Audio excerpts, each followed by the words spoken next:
really loading up that glute to reducing the risk of injuries.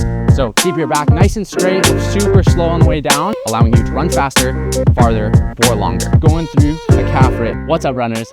Today we're doing some strength training because let's face it, if you're serious about your running performance, then you can't afford to skip it. Today, we're gonna highlight 4 key strength training exercises that every runner should incorporate into their routine. But before we get into the nitty-gritty, let's talk about why strength training is an absolute game changer for runners. Research backs it up. Research studies underscore the immense benefit of strength training for runners, from boosting performance to reducing the risk of injuries. One standout finding is that endurance runners who incorporate resistance training tend to have superior running economy. The evidence suggests that strength training reduces the energy cost of running at sub-maximal intensities. In simple terms, your body becomes more efficient at activating muscle fibers. It's like upgrading the engine of your running machine. More power that requires less effort in every stride. But that's not all. It works wonders for anaerobic qualities, including maximal speed and anaerobic capacity, allowing you to run faster, farther, for longer. Whether your goal is to break speed records, conquer longer distances, or simply start running, strength training is your secret weapon. Remember, the version of you that strength trains is a better runner than the version of you that doesn't. So let's get after it. So because we're all runners, we need to have strong legs. So these 4 strengthening exercises are gonna target the glutes, the quads, the hamstrings, and the lower leg or the calf. Because we're training for strength, I recommend aiming for 5 to 8 reps with about 2 to 3 minutes rest in between sets. Feel free to add more sets as you progress and can handle higher loads. If you're still sore before your next training day, then it just means you've gone too hard. So let's get into it. The first exercise is gonna be a dumbbell split squat. So when I'm doing this, as I'm going down, I'm really trying to load up this part of my glute. This is exactly where you should feel it. You're gonna wanna grab 2 dumbbells. You're gonna go into a split stance position. I like to have my rear foot really close to my front foot. It just allows me to target my glute a little bit better. So feel free to try a couple different positions for your back foot to help you find the one that targets your glute the most. So all you're gonna do is you're gonna go all the way down, really loading up that glute. You can rotate a little bit at the bottom so that your dumbbells stay out of the way. So what I'm thinking about during this exercise is really trying to stand almost completely on that bottom leg. So even when I'm down here, this back leg is not really doing that much. Okay, exercise number 2.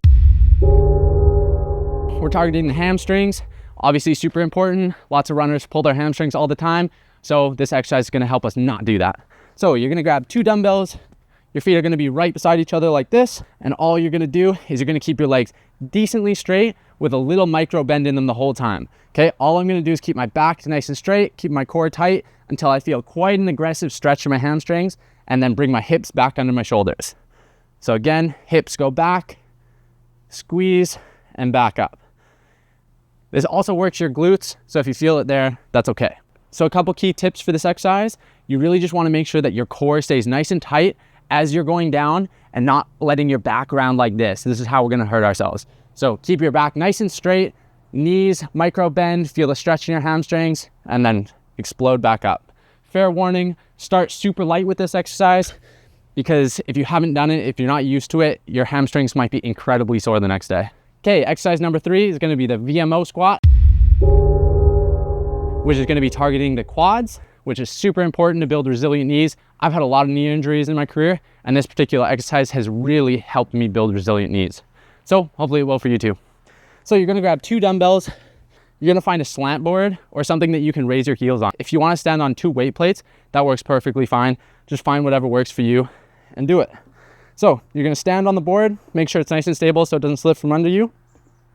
And then all you're gonna do is I'm gonna think about keeping my chest nice and tall, allow my knees to go over my knees super far, and then go down until you feel comfortable. If you feel any pain, don't go that low, and then you're gonna explode back up. I like to go super slow on the way down, pause at the bottom a couple seconds, and then explode back up.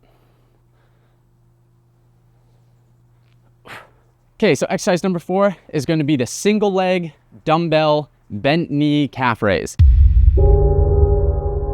Really long name, but it's super simple. It's basically just a calf raise. So this exercise is gonna be targeting the soleus muscle, which is the muscle right under your gastrocnemius, which gets a lot less attention than the gastroc in terms of regular strength training programs. But in actuality, as runners, when we run, the soleus actually is loaded a lot more than the gastrocnemius, and that's why we're specifically targeting this muscle. The way we're doing that is by bending our knee while we're doing the calf raise. If our leg is nice and straight, targets the gastroc more. If our knee is bent while we're doing the calf raise, it targets the soleus more. As you get more comfortable with these exercises, you'll know exactly what I'm talking about. So you're gonna grab a dumbbell, you're gonna find something that you can hold on to just so you're nice and stable.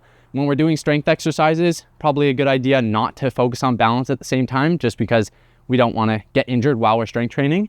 I'm standing on one knee, I'm gonna make sure my knee is bent, and then I'm just going through a calf raise, all the way down, all the way up. I'm gonna be squeezing at the top, going slow on the way down. I like to try and maintain tension at the bottom, so I'm not fully relaxing at the bottom. So I'm stopping just a millimeter right before the bottom, and then I'm going back up, squeezing, holding at the top for a second, and then slow on the way down. Squeeze, slow on the way down.